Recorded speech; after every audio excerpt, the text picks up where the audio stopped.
नमस्कार, मैं नीलम काश्यप। आप देख रहे हैं देश का बढ़ता हुआ चैनल लाइफ फर्स्ट। अगले दलाई लामा पर फैसला गादेन फोर्ट्रन ट्रस्ट लेगा। उत्तराधिकारी की कोई जल्दी नहीं है। तिब्बती बौद्ध धर्म गुरुओं ने 15वें दलाई लामा के पुनर्जन्म को लेकर चीन के हस्तक्षेप का कड़ा विरोध किया है।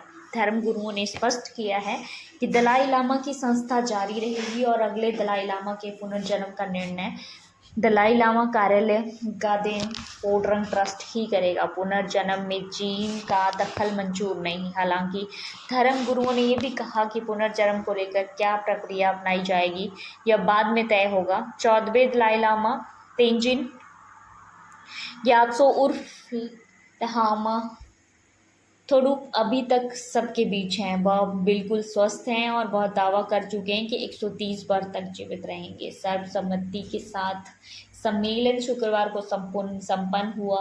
निर्वासित तिब्बती संसद के अध्यक्ष खेपो सोनम तेनफेल और प्रधानमंत्री ने लोगों को संबोधित किया।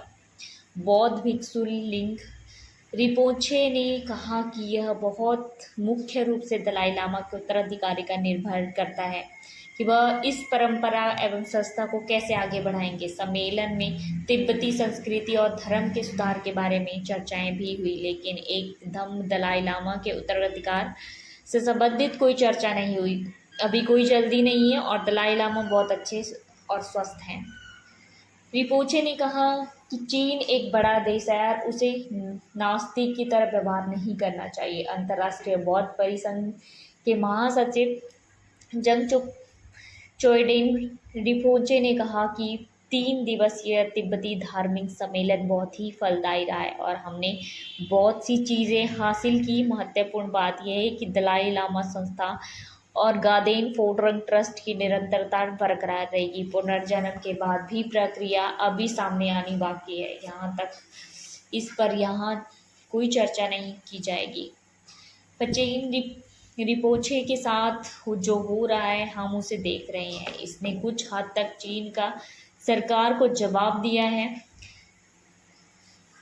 सिक्योंग पेपा सेरिंग ने कहा कि यदि चीन भविष्य में किसी भी तरह से दलाई लामा के उत्तराधिकारी की नियुक्ति की कोशिश करता है तो तिब्बती समुदाय उसके किसी भी विकल्प को स्वीकार नहीं करेगा।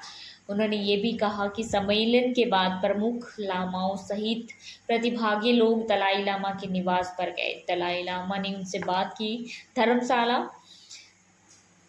15वीं तिब्बती धार्मिक नेताओं के सम्मेलन में 8वें सत्र में दलाई लामा ने कहा कि यह बहुत अच्छी बात है कि तिब्बत के लोगों प्रांतों के लिए एकजुट जुड़े हुए हैं। मुझे इन एकजुट लोगों का नेता माना जाता है। उन्हें निर्वासन में आए हुए कई साल बीत चुके हैं और तिब्बती लोग अतुलनीय रूप से मजबूत रहे हैं।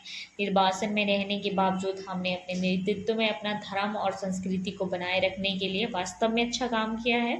दलाई लामा ने यह भी कहा कि अपने और दूसरों के उद्देश्य को पूरा करने के लिए बोधिचित्त की जागृति विकसित करते रहना। बोधिचित्त वह है जो दूसरों के लिए काम करने का साहस देता है। अब तक हम बिना हिम्मत हारे खुद को पूरी तरह से सुदृढ़ तरीके से संचालित करने में सक्षम रहे हैं। हम सभी अपने उद्देश्य की प्राप्ति के लिए दृढ़ संकल्पित हैं। दलाई लामा ने यह भी कहा कि उन्होंने अपनी पूरी दृढ़ता और साहस के साथ इस जिम्मेदारी को निभाया है। हमें धर्म भाइयों और बहनों, लामाओं और मठवासियों पर तिब्बती बौद्ध परंपरा को संरक्षित करने की जिम्मेदारी है। अपना सर्वश्रेष्ठ प्रयास जारी रखें। आप जुड़े रहिए लाइफ फर्स्ट टीवी के साथ। धन्यवाद।